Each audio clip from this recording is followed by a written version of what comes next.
અનેક મહત્વના સમાચાર વડોદરાથી મળી રહ્યા છે, જ્યાં આરટીઓ ટ્રાફિક પોલીસના પાપે જોખમી સવારી હજુ પણ યથાવત છે। ઇકો કારમાં ઘેટા બકરાની જેમ મુસાફરોને ભરવામાં આવ્યા, જેનો વિડીયો હાલ તો વાયરલ થયો છે। આ વાયરલ વિડીયો ખોડિયાલનગર પાસેનો હોવાની ચર્ચા ચાલી રહી છે। એવામાં સવાલ એ થઈ રહ્યા છે કે શું આરટીઓના અધિકારીઓને આ દ્રશ્યો નથી દેખાઈ રહ્યા?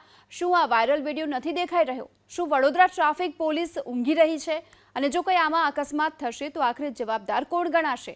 અને રૂપિયાની લાલચમાં નિર્દોષોનો જીવ જોખમમાં મૂકવામાં આવી રહ્યો છે, ત્યારે આવા લોકો સામે ક્યારે કાર્યવાહી કરવામાં આવશે તેને લઈ અનેક સવાલ ઉઠી રહ્યા છે।